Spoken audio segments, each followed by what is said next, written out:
Welcome on in. This is Get to Know Your District here on Morning Kickaround, and we are happy to be joined to talk about Colorado soccer scene by managing editor of Burgundy Wave and co-host of Rapid 96 podcast, Mr. Matt Pollard. A blast from the past for both Jenny and myself.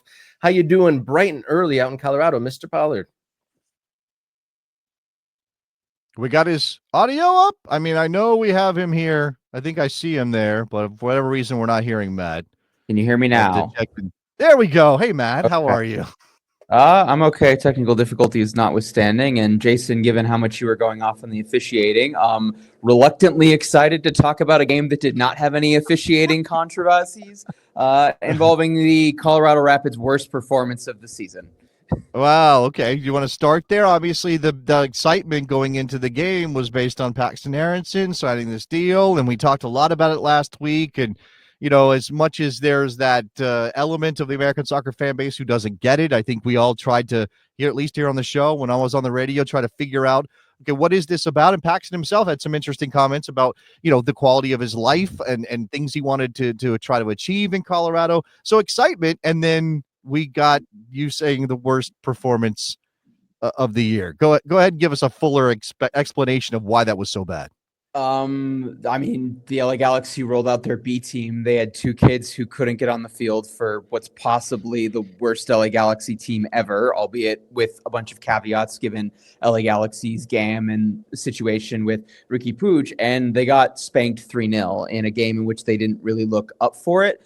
And this, unfortunately, has been a worrying trend at times. I would say this season and generally within the Chris Armas era. You could go back to spankings at Portland Timbers. The Colorado Rapids have never won or drawn a game at BMO Stadium against LAFC. And so regardless of all the good work that's happened in the last 18, 20 months under Chris Armas, as excited as Rapids fans are about Paxten Aaronson, as good as the window was given bringing in Rob Holding with the situation with Cheeto Awazim, I would argue keeping Rafael Navajo was really fantastic. And there was a point at which I did not think that was going to happen. This is still a team that is capable of going on the road, having things not go right, and have them have an absolute stinker. And this is why when you guys or when the people on MLS Season Pass talk about the Rapids come playoff times, like it's probably going to be, yeah, it's good that they made the playoffs and they're probably a first round exit, and their final game of the season could very well be an embarrassing lopsided scoreline game like we saw on Saturday and like we saw last year against the LA Galaxy.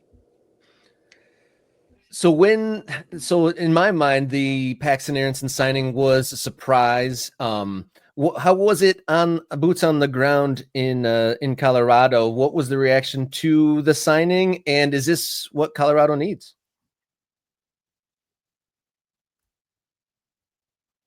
Oh, do we lose Matt again somehow? No, we're not sure what's going on with his microphone. I'm asking the questions were too hard hitting, Jason. Oh, I silenced our guy, Matt. I guess so. I mean, we'll see if we can get. Okay, there we go. We're going to try this without my headphones, maybe. Okay, all right. Yeah, technical difficulties are close. Yeah, yes, yeah. Sir. So I think Matt, Rob was asking about the reaction to Paxten and whether or not this is what the team needs.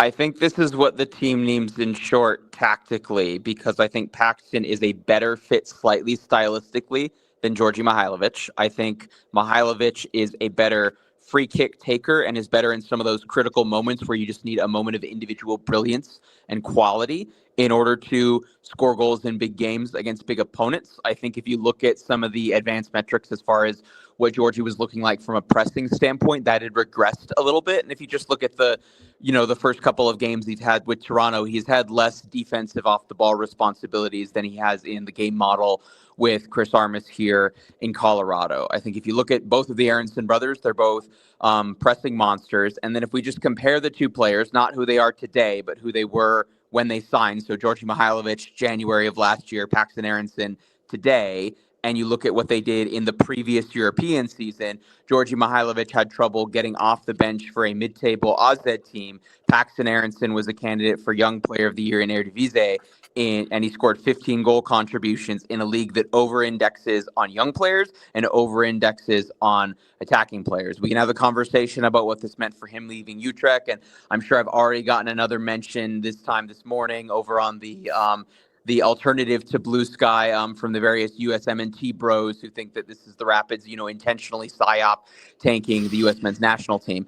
But to Robert's question, the original question about whether or not I expected this, I think that all signals were is that the Rapids, this is the first time ever that Porrick Smith has had real money to spend in the transfer window. And so there's a question of what they were going to do with a level of money that the Rapids front office has never had before. And all expectations were is that they were going to get 2, maybe 3 players before the end of the window, not spend all of that money in one place. And they took a absolute big swing. There's no question about where all of the Georgie money went for this transfer. And I do think this is a big risk in that it's all in on one player as opposed to in a few different places. But I think that shows the level of needing to know that there needed to be a response given how down the fan base was after Mihailovic forced his way out. And I think it was also a big swing that was reflective of here's what this club is capable of doing when they actually have a transfer fund that's more than $3.5 million on one player.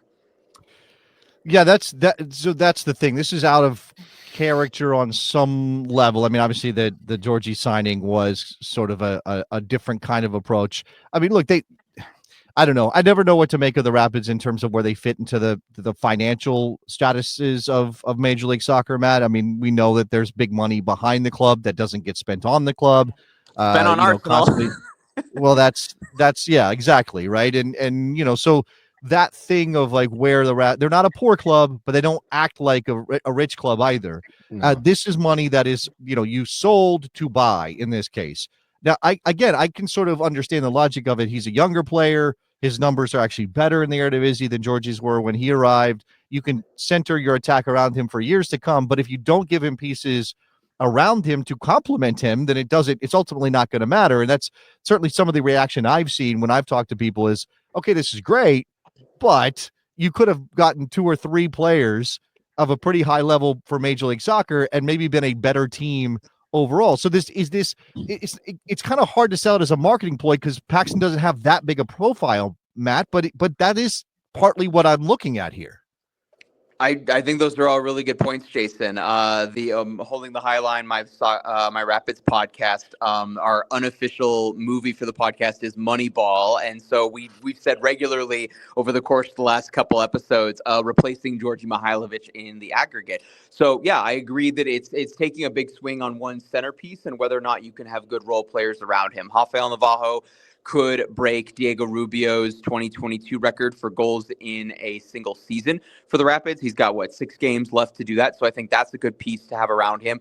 There's been a rotating attempt from Chris Aarsonson, the coaching staff, in players around Cole Bassett, in the formation overall, in where Cole Bassett fits in that formation in order to get back to what he achieved last year in the double pivot, where I think if there had been a second team best 11, Cole Bassett is probably a starting midfielder on that second team best 11. So I think Cole Bassett's there. I think he's a useful piece. I think Rafael Navarro is a really good complement or a really good person for Paxten Aaronson to pass the ball to, for Paxten to get assists, and for Rafa to get goals. I think there's a really good question about what's going on at the winger position. We've seen Darren Yapi played out wide because Armis wants to get him on the field, but not necessarily in a 2-striker setup. They brought in Alexis Manyoma as a U22 winger who they think have some upside, but he's a loan with an option to buy. We've seen the Rapids have a circus around those types of moves before, depending on how well they go. So there's a couple of wingers. Can one of them hit? I think is a really good question. And we saw the last couple of games, Armis go back to the 3-4-3, the 5-3-2 that allowed Sam Vines to finally again be a wing back, where he had so much success in 2021 with the Rapids, got sold to Antwerp, did really well that summer in the Gold Cup, and we're still waiting for that version of Sam Vines to show up in his return to Colorado with the Rapids, and he was very, very poor in the game on Saturday and got absolutely dunked on by Gabriel Peck for that third goal. So it's a good question, Jason. If you've got this really good piece, Chris Armis said in his in the introductory press conference in his opening statements that they're going to do everything that they can to support Paxten, to give him the players around him in order for him to be successful. That's good to hear the head coach say. One could argue the player who Paxten replaced 3 weeks ago left because after a year and a half, he felt that he had achieved all that he could given the support staff around him. Right. Yeah, that's a tough pill to swallow, I imagine, for the team to hear him say that. But Yes. plenty going on, and perhaps Paxten Aaronson gives some direction and some hope out there. But plenty going on in your soccer district. A brand new team and possibly a stadium coming along. Denver Summit. What is the kind of the buzz on the ground there for the brand new NWSL team in the works?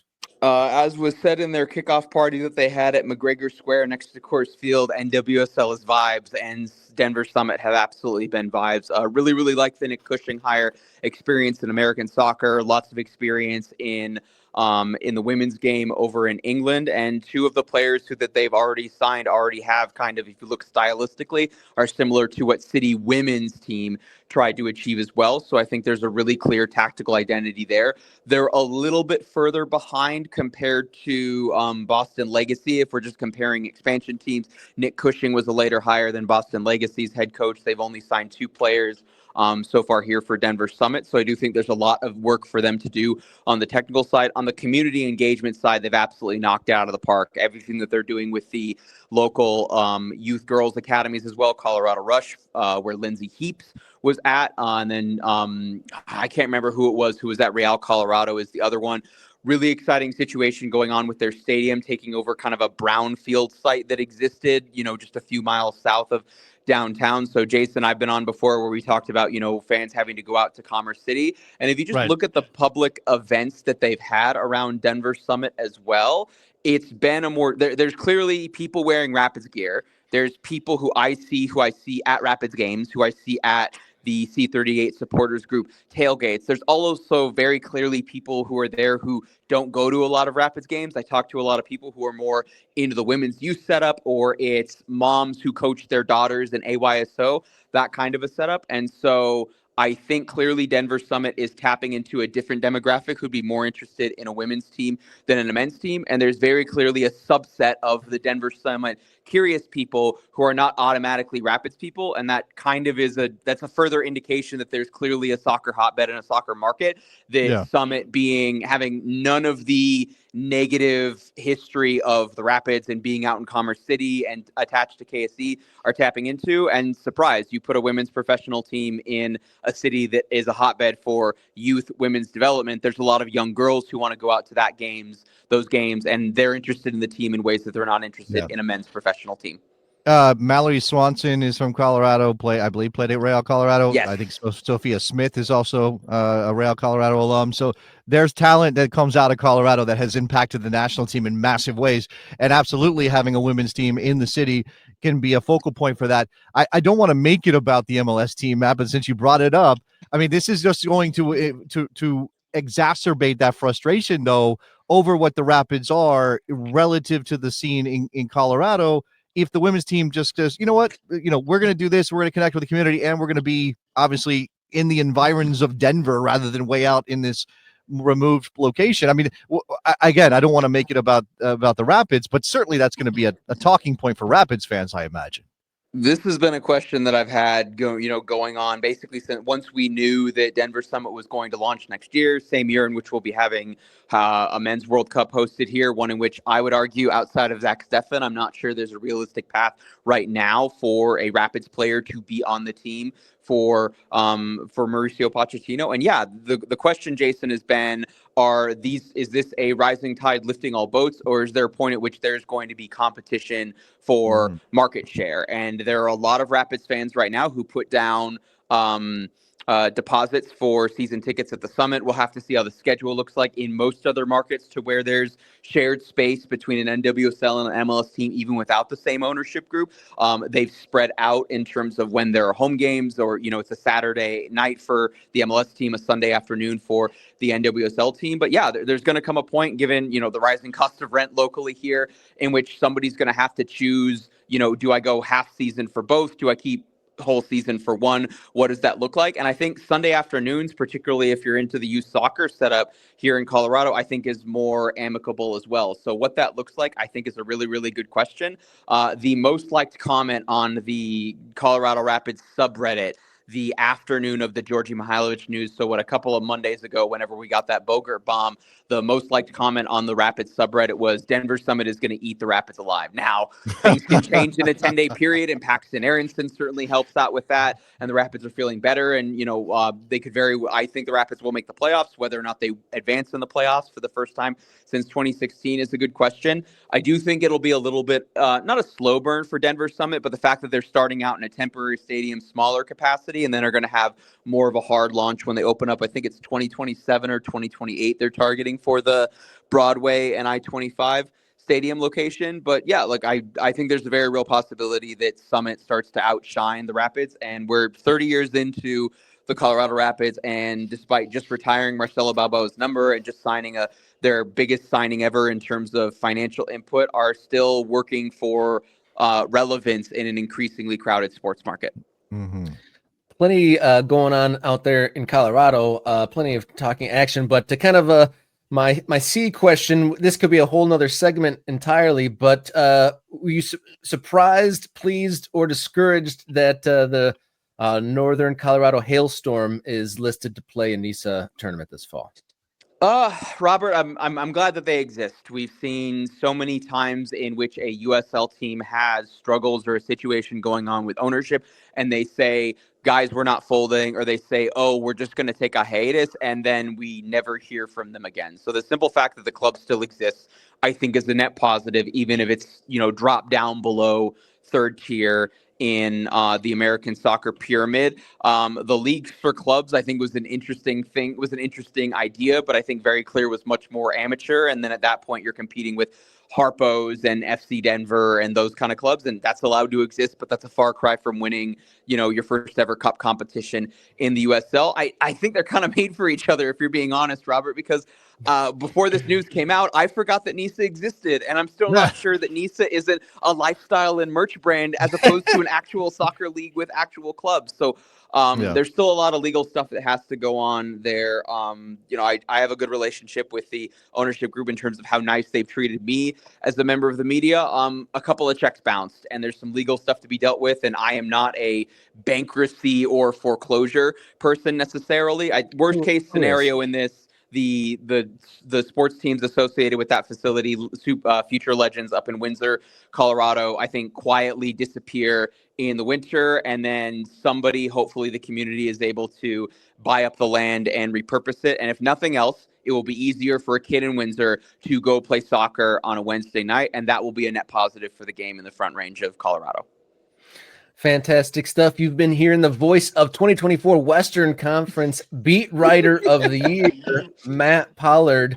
Let the folks tuned in now, let them know where to find your stuff. It's great. You can follow me. I am still on the burning hellscape that is the Bird app, regardless of USMNT people spamming my mentions. You could find me over there at LWS Matt Pollard. Yes, Robert, I still have the last word on sports handle there, but I'm mostly over on Blue Sky, or Burgundy Sky, as we call it here in Colorado, at by Matt Pollard. You can check out my written work at burgundywave.com, and you can check out my voice elsewhere on Holding the High Line with Rabbi and Red, wherever you get your podcasts. We are recording Tuesday night, so that'll be in your feed for Wednesday ahead of hopefully what'll be a bounce-back performance from the Rapids in their Labor Day weekend clash with Sporting Kansas City. Well, there you go, guys. Thank you so much, Matt. Thank you for joining in. Matt Pollard, covering all things Colorado soccer. Dot it. Put another pin in the map. Colorado on the map of Get to Know Your District segments. If you enjoyed that conversation and all the segments here on the show, feel free to hit subscribe. Doesn't cost you anything. You want to step up your support? Become a member. Become an MK Ultra. You don't want that monthly commitment. Just hit the thanks button. Super thanks. You can donate however you would like. Thank you for everyone for just tuning in. And if you don't want to do any of those things, just tell your friends about Morning Kick Around, your favorite new American soccer show. We've got one more segment to go here on Monday. Let's roll into Monday's big question here on Morning Kick Around.